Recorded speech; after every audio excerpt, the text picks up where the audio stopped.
Sweden possessed overseas colonies from 1638 to 1663 and from 1784 to 1878. List. The former Swedish colonies in Africa were: Swedish Gold Coast including the Cape Coast consisting of the following settlements: Fort Apollonia, presently Bayonne, 1655 to 1657. Fort Christiansborg, Fort Frederiksborg, which became the capital, presently Oslo, 1652 to 1658. Fort Batenstein, presently Butry, 1649 to 1656. Fort Whitsun, presently Takoradi, 1653 to 1658. Karalujborg, April 1650, January-February 1658, 10 December 1660–April 22, 1663. The former Swedish colonies in America: Guadeloupe, St. Bartholomew. Copyright Lemmy, New Sweden, Tobago. Americas. New Sweden . By the middle of the 17th century, the Swedish Empire had reached its greatest territorial extent. The Swedes sought to extend their influence by creating an agricultural and fur trading colony to bypass French, British and Dutch merchants.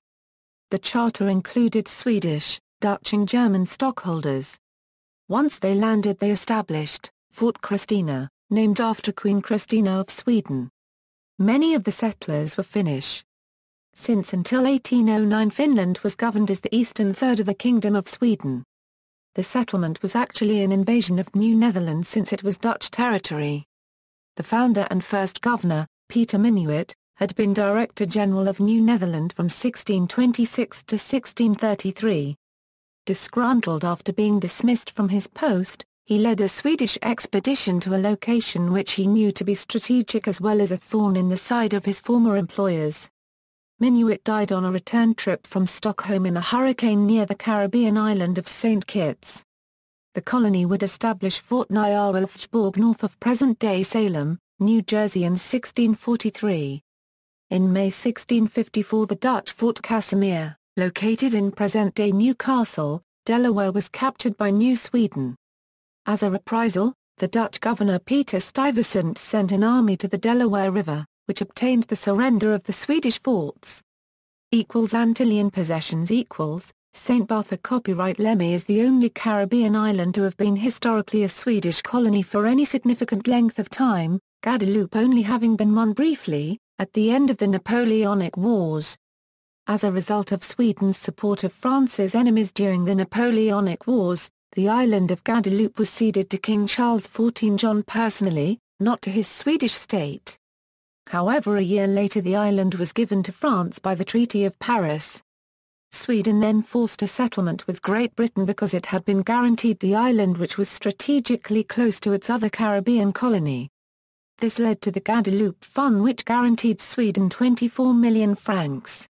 Because of how the money was used, Sweden was then given an additional 300,000 riksdaler under the Riksdag of 1815 every year. The last installment was paid in 1983.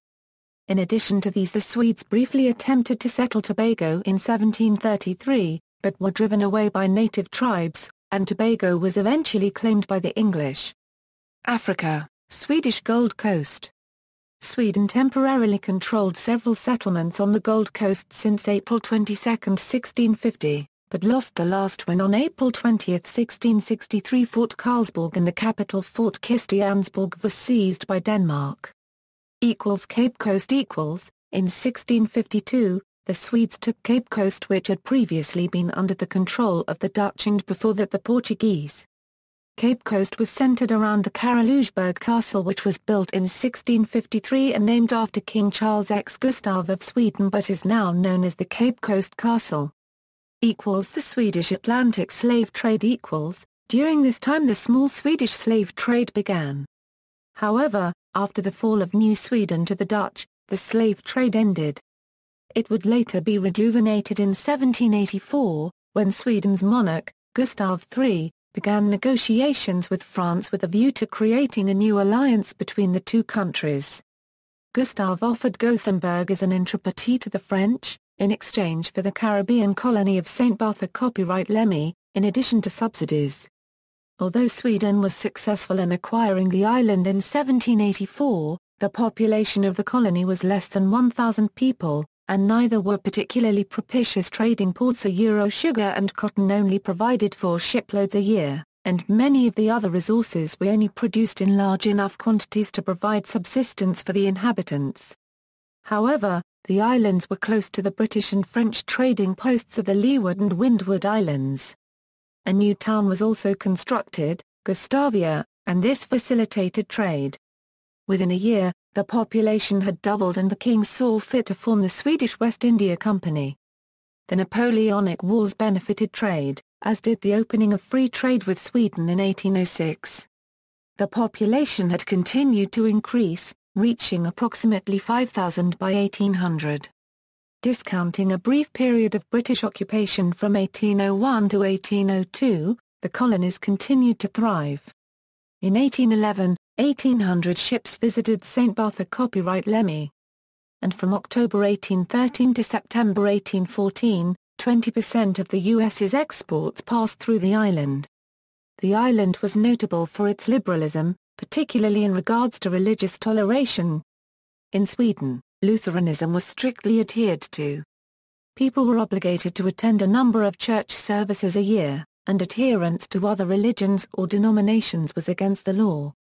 However, these 2 islands were inhabited by such a diverse group of people from European backgrounds, that French and English were also accepted official languages. On St. Bartholomew copyright Lemmy, in 1787, only 21 Lutherans resided there, compared to over 500 Catholics, as well as several hundred people from different Protestant denominations. The government did not seek to suppress this, indeed, they ordered St. Bartholomew copyright Lemmy's governor, Rosenstein, to salary a Catholic priest to come from St. Martin twice a month. See also, Swedish colonization of the Americas, Swedish Empire, Swedish East India Company. References. Sources: World Statesman, Swedish Possessions and Colonies, History of Tobago. External links: Ritaskewin Local Heritage, Euro-Swedish Settlers, Mar Copyright Moire St. Barth History of St. Bartholomew Copyright Lemmy, Eurocometa Copyright de Liaison et d'Application des Sources Historiques.